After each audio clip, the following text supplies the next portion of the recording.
around. It's time to break it down. Make a brand new sound. I'm here to demystify. In the high, this is the venting cipher. Let's take a ride. Special education, let's make it clear. Gonna support your child, no need to fear. Support your child. Hello, everyone. So, let me tell you, it's summertime. And what I'm excited about is this conversation that I am having with Pamela Rogeman. Right? Is that your name? Yes, I want Pamela to make Rogeman. sure. But please call me Pam. So, it's a conversation that we're having with Pam today. Now, why is Pam so great? Well, she's the Dean of the College of Education at the University of Phoenix. Okay, give her kudos for that because she's a whole dean.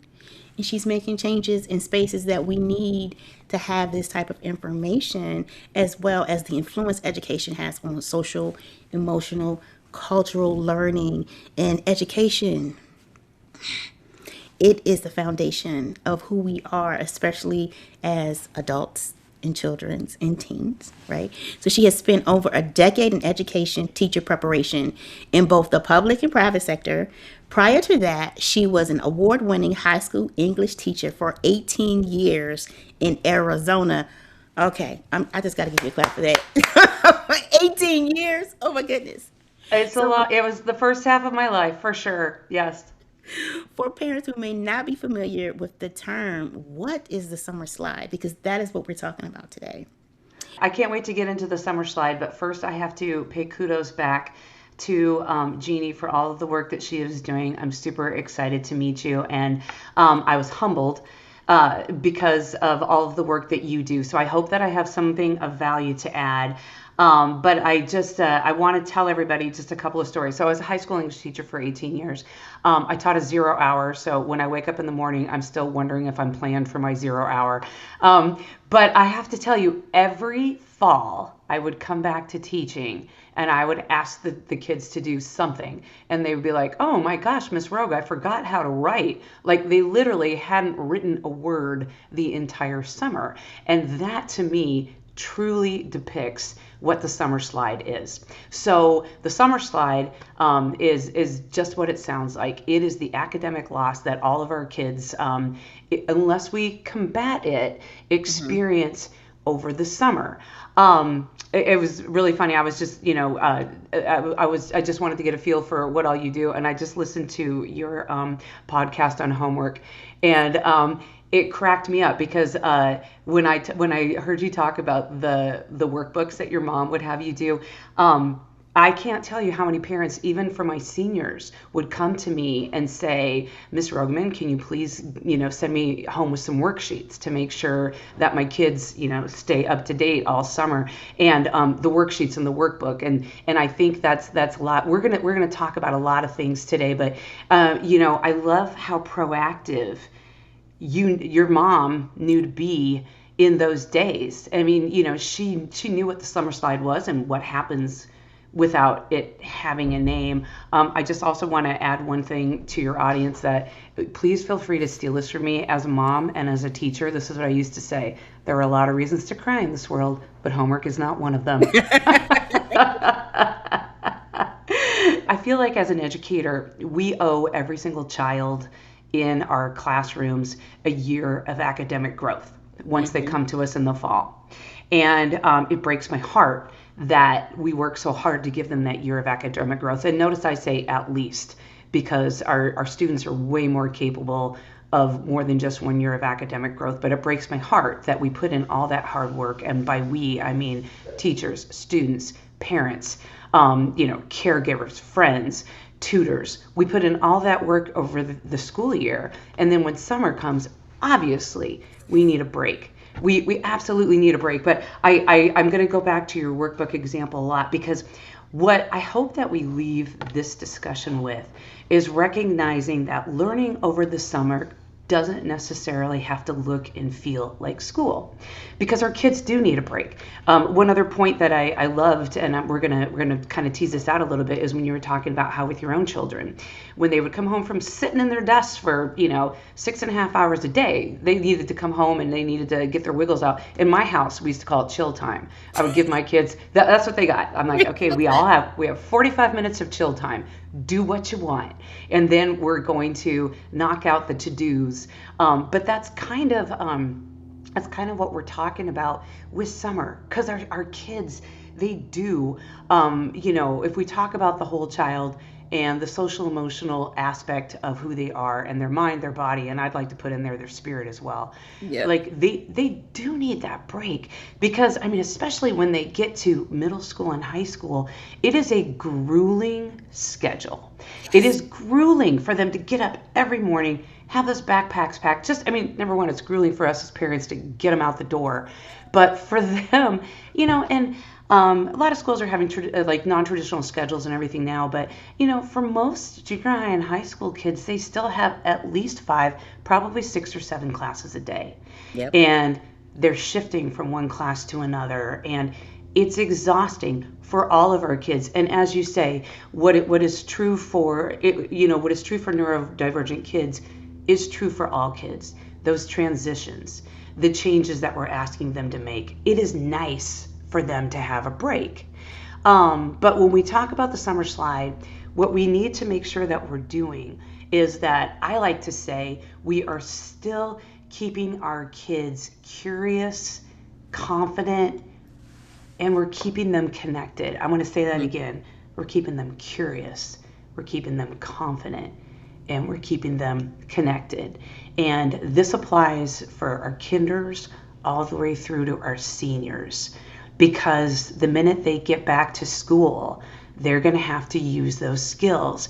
And what was always, it seemed to me as a teacher, such a waste, is how I would have to spend the first 3 weeks of school just doing review. And I only have, 186 days a year and, so many academic minutes.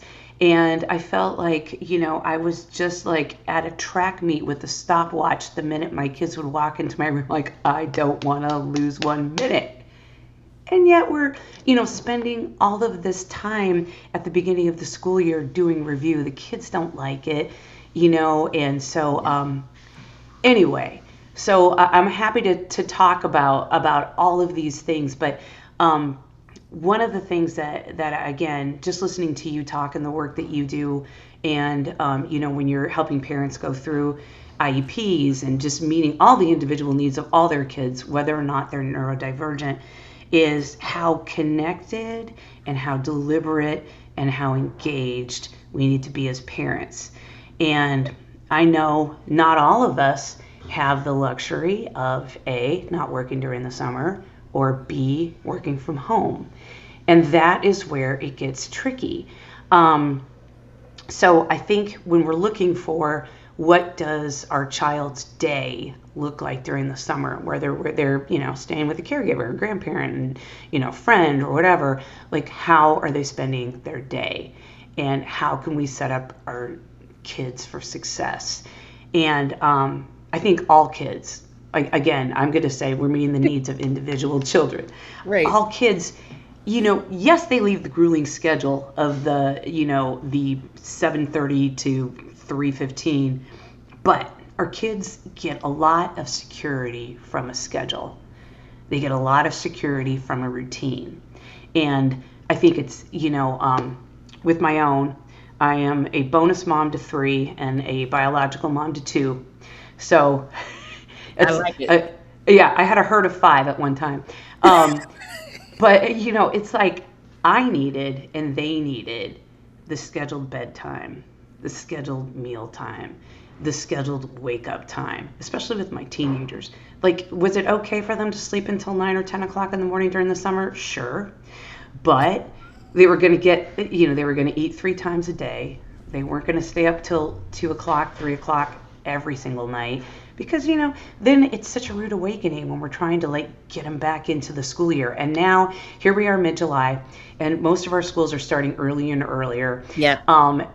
Which makes summer so stinking short. And so I think it's especially important for us to have an established summer routine with our kids. That's the first thing that I would suggest. And the routine, and that's really just for their social and their emotional well-being, making sure, I'm a firm believer that, just about every little, germ that comes our way, we can sleep it off.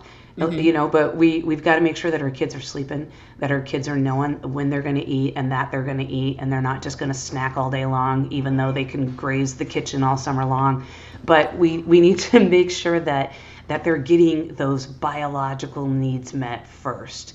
Right. And it's tough because there isn't a hard start for us in the morning, for our kids. And so how do we enforce that?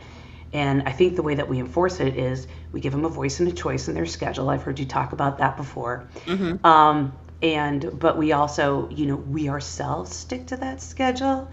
And so I think that consistency is something that our kids rely on and they need. And it's our job as parents. Of course, we can relax some stuff and make it feel different in the summer, but we still have to have that consistency because they need it. While we're talking about the social emotional aspect, which I'd love to talk about first, I think it's really important, especially for our littles, that have trouble with transition. I think some good things to do, and if you can only do it on the weekend, then that's great, but go to the school, play on the school playground, shoot baskets on the school playground, walk around the school. If you're doing your walk, if you're doing your steps in, then, this is the 5th grade wing. This is where you're going to be now. You used to be with the littles at the kinder playground, but now you're at a different playground, and Right. walk them through all those things so that when they go back, they're like, yep, I knew what to expect. I know what's coming. And, for the high school kids and the older kids, it's like talking through that, just like, okay, let's review where we had some success. Always build on the success. You really loved, Mr. So-and-so's math. What did you like about it? Oh, he started this way. He did this. Okay, well, if you have a different teacher who doesn't do those things, how can we do that at home? So you start with the conversations, you start with the familiarity when you're easing them back into the school. And this is what I used to always say, like, I wanted to ease back into the school year. I didn't want it to feel like we were the hamster getting back on that ever-spinning treadmill. So anyway, those are some of the things I want to touch on go. something you said. Go. So when we talked about easing into the school year, but the other thing you said was, what did you like about this teacher? So even when we're talking about the summer slide, okay, I'm speaking for myself in this, there are subjects that our children hate, right? They hate. Or they just say they will own, I'm not good at it. I will always say for parents, if your child's telling you they're not good at something, dig a little deeper. Just dig a little deeper, because sometimes it's not about their ability, it's about their confidence in it. And they're comparing themselves to the other students. But that is something that we can actually move into the summer slide support. So if your child has a subject they are not strong in, how can you move that into supporting them during the summer slide? Like Pam said, one, parents, we have to have a schedule. Now, I know we all believe it's summertime. So we get to relax, relate, release, and their kids only have to be on a schedule if they go to summer camp or they're going to daycare. When you have teens, they're either in summer camp or they're working.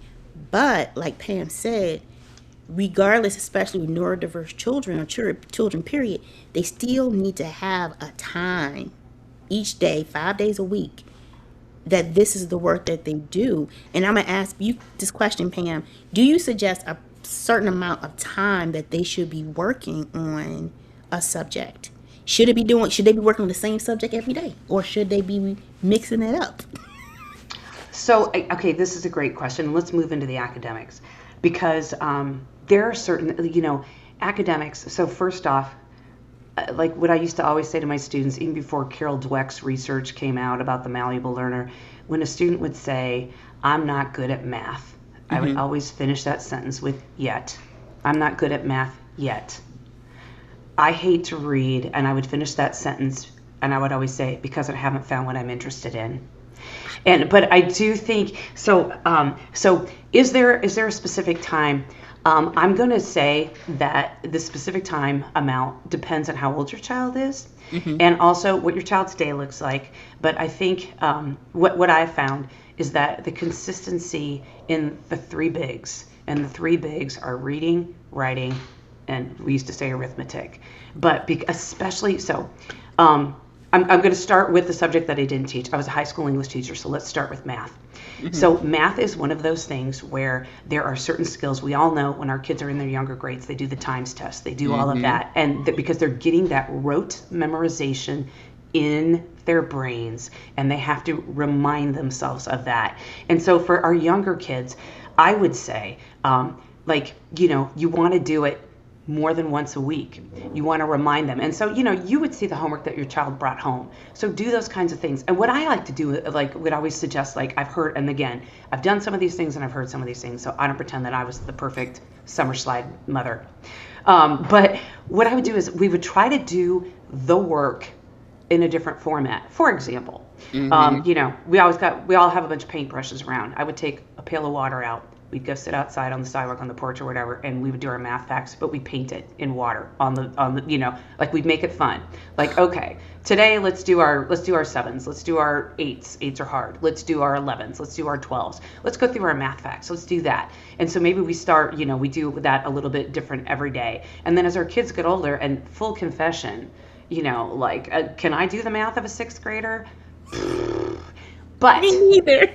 What we can do, as I've heard you mention before, is just just to keep that muscle. Our kids are maybe they want to be great athletes, maybe they want to be dancers, maybe they want to be they want to be artists, but it's a skill. And this is another thing that I used to say to my kids all the time, I'm not good at math. And it's you know what, you're not good at math yet, but you are absolutely capable of being better at math, of being confident at math. And so, they do need to practice those. And for math, it doesn't have to be super tricky. It can just be the basic functions that we know that they're going to have to remember. They're going to have to remember that when something's in a bracket, that means it's dividing. When it's in a parenthesis, that means we're multiplying. They have to remember that language. And so maybe you just say, maybe you help them out and you say, okay, I'm going to look up 12th grade math, blah, blah, blah. Let's just do 5 problems a day. Let's just do that. Let's figure out the math. And then it's our goal as parents, especially for our littles, to find the math in everything that we do. This is a great example I heard from a mom friend of mine. Is she would say, okay, I'm going to drag him to the grocery store because I got to drag him to the grocery store, and I've got my list, and I'm going to blah blah blah blah. But I am going to take out a $10 bill, and I'm going to say, okay, with this $10 bill, this is what I need you to get. I need you to get the milk and the eggs, and that's probably $10 right now. But, and one other thing, give them the money and say, you got to look at the prices. You got to make sure that this $10 is enough for whatever you're going to, what things I've given you. And you got to find, the brands that are not super expensive, and you're going to go through and you're going to give them the $10 and you're going to count back the change and make sure we got the right change. Or we're going to go to, you want to go to the movies? Okay, well, if we're going to go to the movies, I need you to tell me how much it's going to cost for the price. If you want snacks, do we need to sneak in around snacks, as most of us do? But so to try to find the math and everything. I want to. Can we go? Can we do? Can I have? Can I buy? Add it up for me. Yep. Tell me how much it is. What can we do to earn that? Whatever.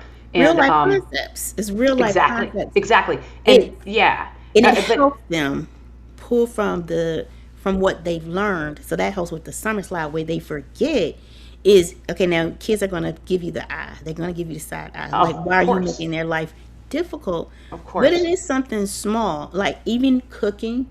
But for our elementary, you 4th, 5th grade, what the amount of dollar and cents is. Definitely take them to the grocery store. Kids always want something. Always. And just say, you can have the money that's left over. And then they have that money that's left over, and let them go through the, the Target, the dollar part. But, another thing, as far as, so let's first, I think that the 3 things that you got to be deliberate about. If you do nothing else, work on math and find ways to do that, and find ways that are going to, speak to find what's currency for your kids. what do you want to do? What do you want to go? You want to go out here. Every time they leave the door, they need $20. So let's figure out whatever it is. And then, but as far as the reading and the writing, let's go to the writing next. Let's go to the writing next. Let's go to the writing next. It always gets lost. It gets lost. And so there's a couple of things, and I think this is good for all ages. And so what you want to do, like writing, you got to make it meaningful. So one of the things that, my daughter, she was interested in journaling. And so at the beginning, we would pick out, and I would purposely buy those really skinny journals.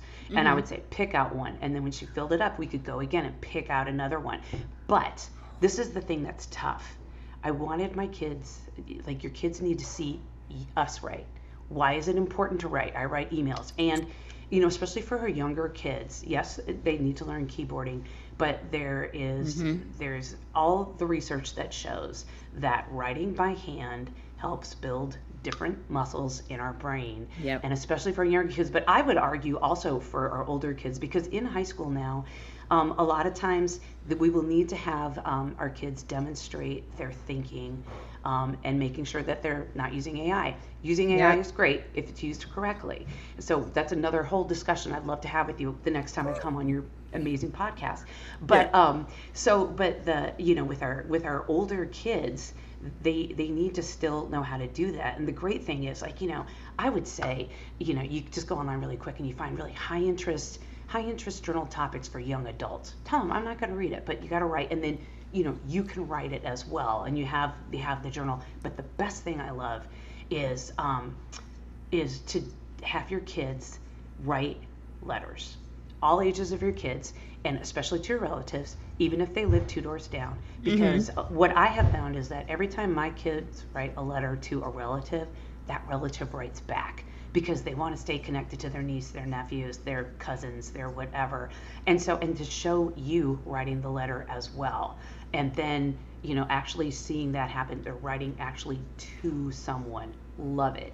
And thank you notes, of course, but more than just, the 3-line thank you note. And so then sometimes you'll have to tell them, okay, when you're writing a letter to Aunt so-and-so, I want you to ask how she's doing and ask about something in her life.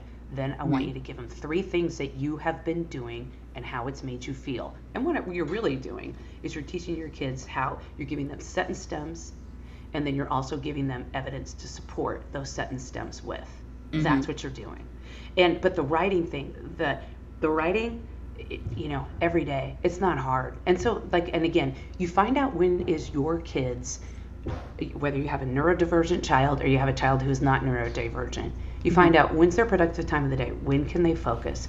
And for a lot of our kids, it might be afternoon, right after they eat, they can have some quiet time, they can write. But for some of them, it might be in the morning. And it doesn't have to be long. It can be 15 minutes, but keep them writing. So I want to add to the writing. Right? Yeah, please. So for some children, we're going to go age group. So for some children, for the younger kids, they really don't know what they're writing, right? So this is an opportunity for you as a parent where you can actually have the worksheet page that has a picture and it has the lines. The most important part is, as Pam is saying, is they're putting pen to paper. That's the most important part. They're gaining confidence around that, and they can draw, and then they can write a sentence or 2. Now, as children get older in their middle school, high school, depending on their challenge, which it may be when they have a blank piece of paper and they have ADHD, it's entirely too much. So what's available to you is they actually have journals have pre-prompts, so it'll ask them a question, because some kids respond that way. If it's a blank piece of paper, it's too much so many things they can talk about. So, and even if you can't find a journal, create a question to ask them, to get them to think, and also make sure that you're telling them it's not about having everything perfect, because when you have children who are neurodivergent, they focus on the being perfect, so they will question everything they do. The most important thing about writing is you just write. Exactly. So you just write whatever comes to your head. You're just writing paper. Free write. And what I like about what you just said is you can also, in addition to asking them questions, you can also create sentence stems. And so your sentence stem would be something like, the thing, the best part of what I look forward, what I look forward to every day is, or, the scariest part of the movie that we saw last night is, and they'll put a couple of words, and then right underneath that you put why. Why is a hard question to answer with just a couple words. I love that you mentioned the little kids though, because the little kids, just like you can color it and, okay, now tell me, like, create a story about this picture. What do you see? And then, I don't want to make anything that is gender, I'm just going to say it. My daughter loved it if she had a new journal and a new pen. She got to pick it out. That's fun. Make it fun. But for your boys, the boys are a little bit tougher. And so for the boys, the kinds of things that you might want to do is you might want to say hey, I want you to make a list, what kind of music, like have your son write down, make me a playlist for when I work out, write the names of songs and the artists. And then next to each one of those, tell me why you think I'd like it. Or set 3 goals for, what you want to, like how you're going to work to get to the next level of whatever video game they're playing. Like, what are the things that you have to do? Or, set 3 goals for how you think you're going to work towards making the, like how you're going to beat out so-and-so for the first spot to be catcher on the baseball team, whatever. But, give them things. And for boys, I found a good way to start them is to make a list, because they can think like a list. So how to make a list. I love the idea of make me a playlist, or make yourself a playlist for when you need to calm down. Make yourself a playlist for when you like to work out. And for the younger boys, like also like a list. Like, okay, let's start your Christmas list right now. Tell me, list the things that you want for Christmas and give me a reason why. And then add some math into it. How much does it cost so I can start my budget? And then make them add it up and go, yeah, I don't know that, your Christmas stash this year is going to be $500. So writing, anywhere and everywhere you can. So like, I love the idea of writing letters. I love the idea of doing a journal. I love the idea of, I had one mom that she was having a hard time getting along with her teenage daughter. And so they would write journals to each other. And just like, and it was easier for them to communicate for writing than it was actually speaking. But if I could, like, for all of your listeners, I think the biggest thing that your child can do to avoid the summer slide is to read. There's all kinds of research that shows that reading just improves learning across the board, science, math, you name it. And reading anything is going to introduce them to new vocabulary. It's going to make them use their context clues. It's going to introduce them to new sentence syntax. It's going to introduce them, and also reading something longer than just an Instagram post or a TikTok for older kids, but reading something longer than that, it makes you remember plot lines. It makes you remember characters. It makes you remember, period. And so one of the things that I used to do with my son, and my son, he was, so once he got to be old enough to do chapter books, which is, not that old, like 3rd grade. So what we would do is, like, when your kids are younger, it's very appropriate and it's very easy. It's very cozy to read to them at night. Let's pick 3 books and I'll read, we'll read together. So with my son, when he got to the level for chapter books, Percy Jackson, Harry Potter, those kinds of things, he'd read a chapter and then I'd read a chapter. And as long as I could, we read together, even though he was fully capable of reading on his own. But it was fun. And also there is a different skill, when our students are reading aloud and we're just sitting there next to them, laying, we're out there in bed, just like reading together, you're extremely patient. There's no stress, there's no pressure if they're trying to figure that out and figure out a word, and then you can stop and say, sometimes it might be a word like, you don't know either, let's look it up, whatever. But and then also the other great thing about reading aloud with your child is you can stop and say, okay, why do you think you said that? What do you think is going to happen next? Why is that weird? How do you feel about that? I don't like the way that character acted. So you get your parenting skills in there as well. But what I wanted to just like, because every single year I taught, I had many kids that would proudly come up to me and say, Miss Rogeman, I have never read an entire book and I'm not Oh, about to I thought start. you were going to say something else. No, I had kids what did you think I was going to say? So for me, when I was a kid, we always went to the library, so we always did the reading challenge. And Pizza Hut has a Oh, reading challenge. yes. Like, so I Baskin thought you were Robbins going to had the say, reading. Yeah. So, but I love that. No, but I'm talking about like our reluctant readers. And so, anyway, I would always have, and so now, like, I follow a lot of teachers on Instagram and things like that. And anyway, but I follow this one teacher, and you could just find the list online. But it could be like young adult titles for kids who are into this, young adult titles for kids who are into this, young adult titles for kids who can't get to read anything, and they'll have like suggestions, so you don't have to come up with them. Yep. Also, though, but like what I loved about what you just said is, like I love the library, and we didn't have a library right by us, but we had a Barnes and Noble, and so I would just treat that as my own personal library, and I would let the kids go in there, and we would me too. just sit just like same with the toy aisle at Target, play with everything you want, we're not taking anything home, but just I would do that, but your librarians are like it's their job to keep current, but still, I mean, like that's what you should use your online resources for, and everything, and just get that, and if they feel like they're too old, then set your own goals. Just say, you know what, if you read these 5 books, and of course you gotta talk to them about it, what's happening now, make sure they're actually reading it, then set their own goal, get their own reward, and their reward doesn't necessarily have to be something monetary. Yep. It can be something like you get to choose what we have for dinner, and if you want to have breakfast, whatever we'll do, you can come up with all kinds of free currency for our kids, or you don't have to make your bed for a week if you finish this, whatever they hate to do, just make it some kind of currency for them.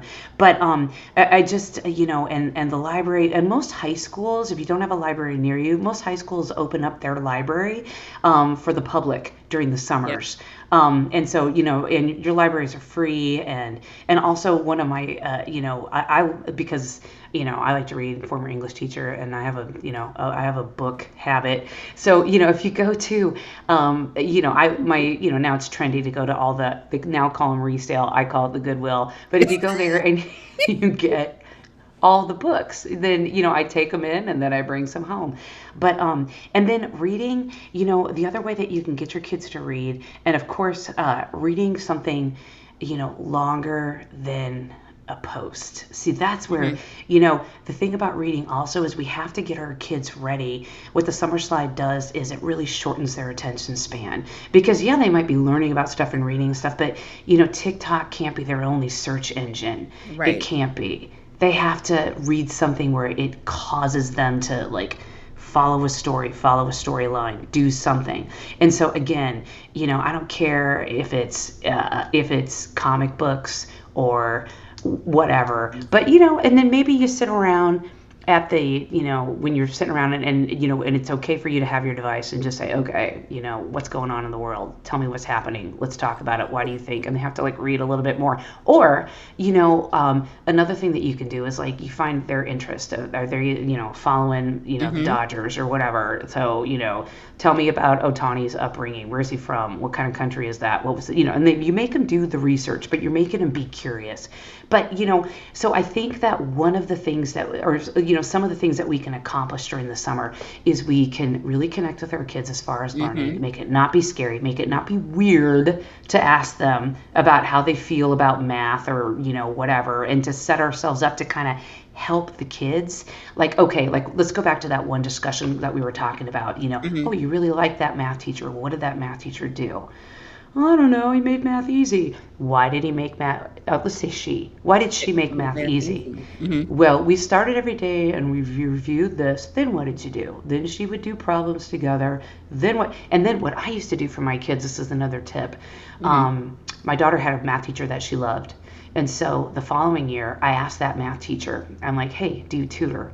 And so even when she was in high school, I had her elementary school math teacher, like we would go to tutoring for her. Yeah. Because that was someone that made math approachable to my kid. And so, and she was more than willing to do it. And you know, it like didn't cost me that much, and she was happy for the extra cash. But during the summer, we got to make sure that we stay connected with our kids so that they'll talk to us all year long. We got to make sure that we keep them curious. Right. What is interesting them? Let them drive kind of the learning. Make sure that we affirm that they will be, that they are competent in Right. every subject at the level where they are. And so you have to start somewhere to go to the next level. And so you have to build But that that was confidence. So we Go. build confidence, but I want to say parents be careful of judgment. So we have an expectation a lot of the times our face says it, our tone Oh, says it because you think that your child is on this level and they are not. So if your child should be reading chapter books and they're not, that's okay. Now, one of the things from one of my children, which was really interesting, is that his reading level was not grade level, but his comprehension was high. So imagine you're reading a book at, let's say, fourth grade level, but your comprehension is high school.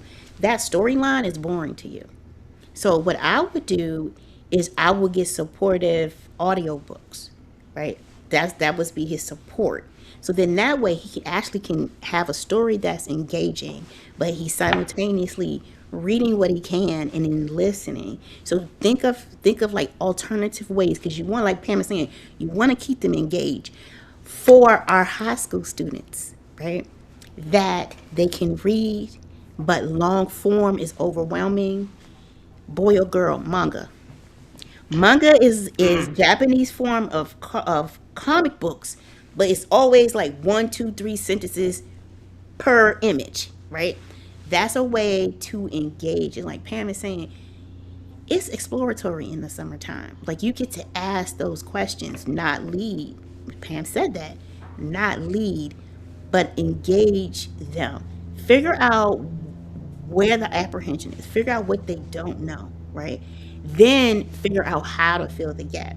It might not be long form, it might be short form.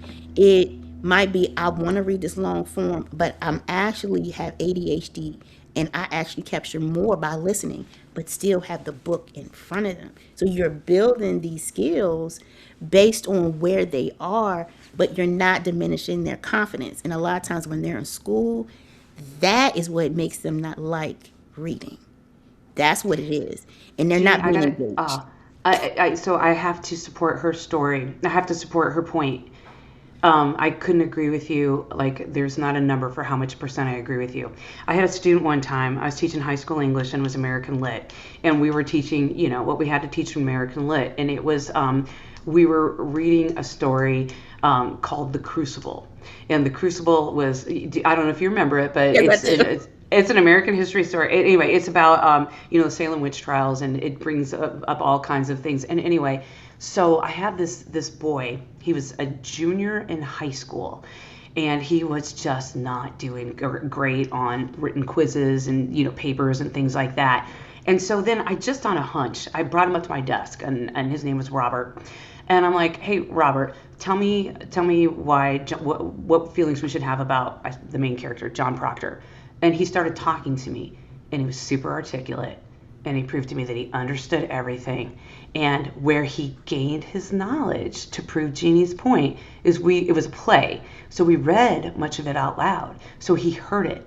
Mm-hmm. And so, and like right now, it's perfectly acceptable, especially in the upper grades, for students, whatever they're supposed to read, to get it in audio form. And what I love about what Jeannie said, especially with manga, is that the maturity level of the story, the sophistication of the story, matches their age.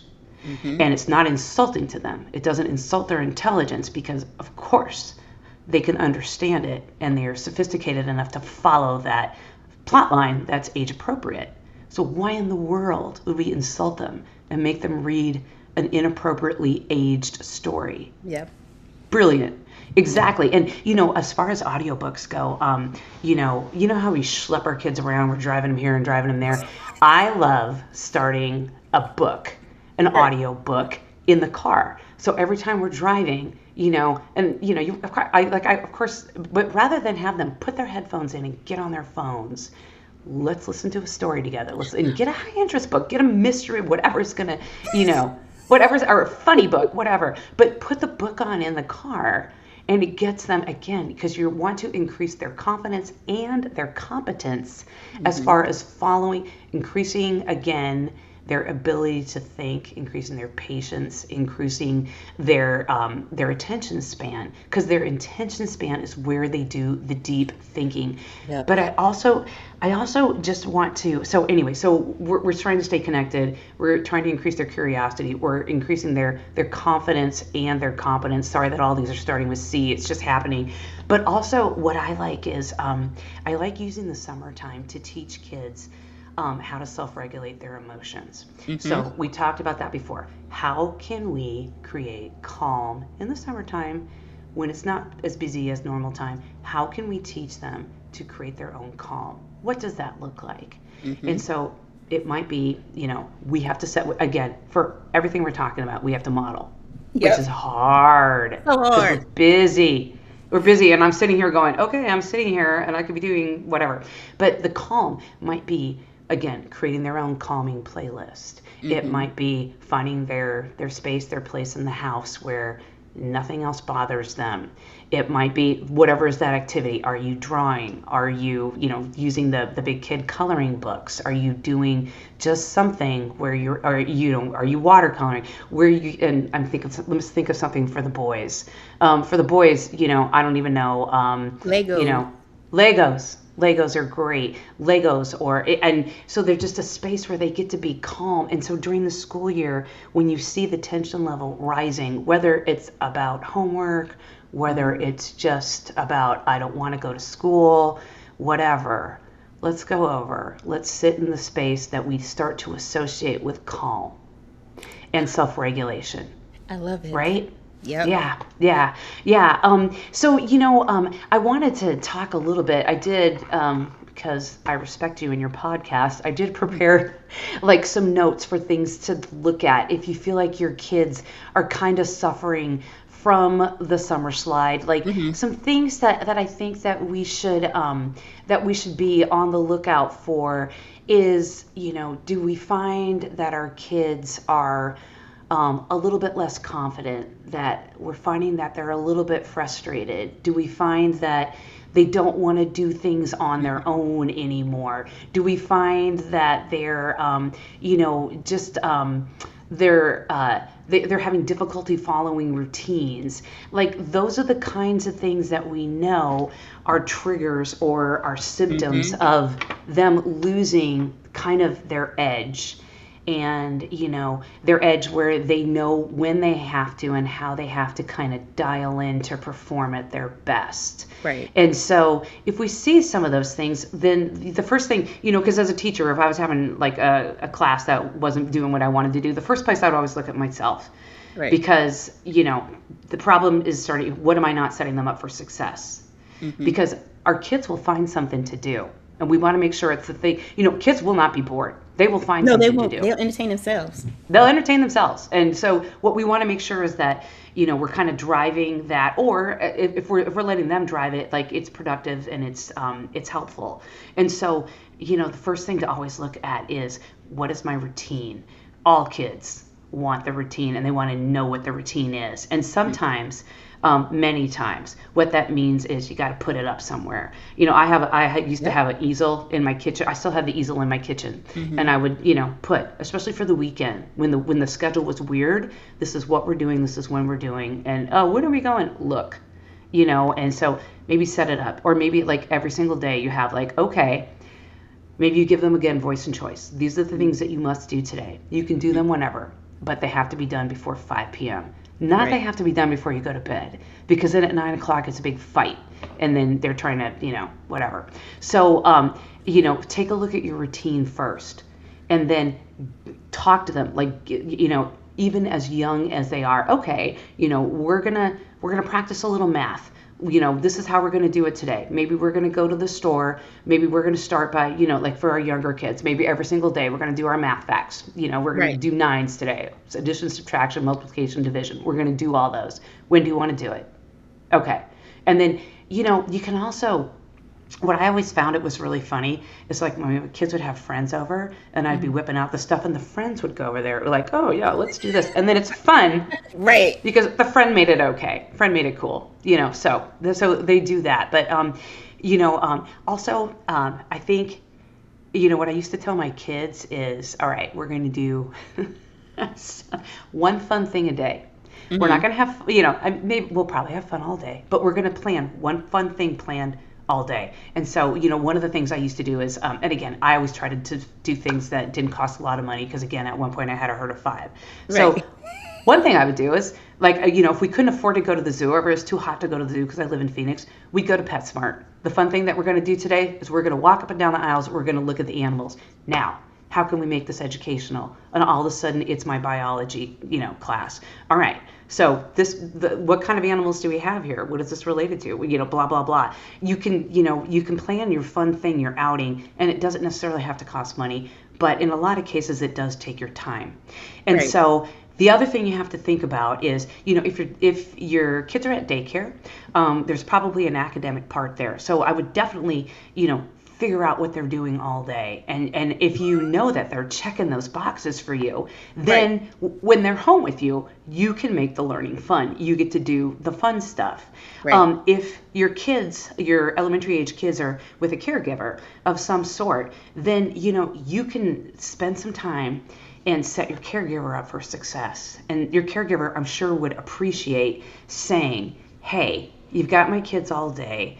Can we set up some time for them to do A and B and C, and here's all the stuff, and sometimes our kids take direction, especially for things that they might not feel super confident in, better from else. people other than us. Right. Yeah. So, I want to talk just for a minute again about the social emotional, like getting ready for school. So, when, of course, we're going to take advantage of those things. If your child's teacher is emailing you over the summer saying, I'm this child's teacher, please tell me about your kid, take advantage of that. Respond. And, the emails are overwhelming these days, we know. But also, the biggest piece of advice that I always like to give parents is you want to have a relationship with your teacher before there's a conflict, before there's a problem. Yes. Hi, I'm Pam. I'm Andrew's mom. He's going to fight you on this. This is what I know works. This is what he's interested in. And then call up again and say, or like, Andrew was really he really dug what you did in school today. He had a lot of fun. He came home and he talked about this. And, teachers are people. And, Right. if we feel that they're, that the students are interested in what we're doing, and then, it just makes it so much easier when all of a sudden, like, he totally didn't understand this and he felt like blah, blah, blah. Can we talk about it? And then it's like, oh, hi, it's not Miss Rogeman. Whose kid is yours? Right. Right. So I used to, well, see, now my kids they're in high school now. But My kids are beyond high school, so yeah. so I'm still in it. You're still in it. You're still in it. But what I like to do is I will write emails to teachers introducing my child, and then I will have my child kind of like fill in like pictures and little things that they did in the summer to give to the teacher. Now, with that being said, since we're talking about the summer slide, what I will also do is tell the teacher what my child worked on during the summer, right? I wish I would have had your kids in my class. I would tell, so my children's name is Asar and Xavier, and I would tell, and at the end of the letter, I would say, welcome to Team Asar, welcome to Team Xavier, right? Because this the connection piece. Mm-hmm. Instead of my child presenting or doing something, and you don't have a point of reference, I'm telling you in the letter, when he gets anxious, he gets quiet, he goes into the corner, right? When his sensory is overloaded, then he can get really defensive and he will try to withdraw. Engage him and basically support him in doing something else. Because like Pam talked about that, the importance of social emotional and taking the time for the summertime to kind of get a feel for your child. You're going to take those skills, those things that you learn, and you're going to put them in that letter. So then it's the transition. The other thing Pam said, which when we first started talking, I was like, oh, Pam getting into it today, was when she talked about taking your child to the school. Take your child to the school beforehand. And here's a tip. So a lot of times we wait for back to school night, or we wait for them to have an open house. School is open. Like they have to be back in the office. What I will do sometimes is I will contact either the teacher, I will contact the special education coordinator, and I will ask them, is the school open? Do you mind if I bring my child in to walk, especially high school? When they transition to high school and the world opens up, I would say, do you mind if I bring my child in so we can walk to the homeroom and we can walk to the different classes, because they're familiar. What happens when you do this, and like Pam, with the littles, what happens is it's familiar, so they're not overwhelmed and shut down to the experience. And their anxiety is low because I've been here. I know where I'm going. I know what I'm doing. Then you get to back to school night, and then they meet the teacher. Then it's like, oh, okay.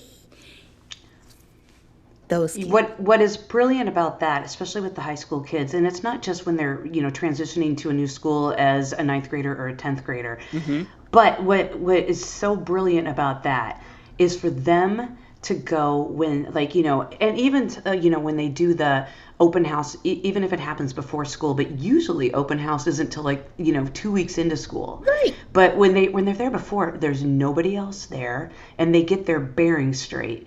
If they do it when the other parents and the other kids are walking around, they're looking for who they know or what they do, and it's overwhelming. Yeah. And so, especially what I love it because as young as possible, we got to teach our kids to advocate for themselves. I'm sure I've heard you talk about that, and so what I like about that is, let's say that I'm a junior in high school and I have math over here, and I got to hoof it all the way over here to social studies, and I got a big campus. And so, if your child does that ahead of time, and then they come in and they're meeting their teacher and they're like, by the way, this is fourth period, third period, I have to walk all the way from over here. I'm going to do my best.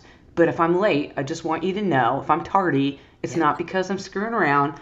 It's because it's, this is a big campus. There's 2,000 kids at this school, which is, where my kids went to school. This is a big school. And it's like walking through the city streets of New York, for goodness sakes, But and that familiarity, Also, I think another thing that is important for our kids over the summer.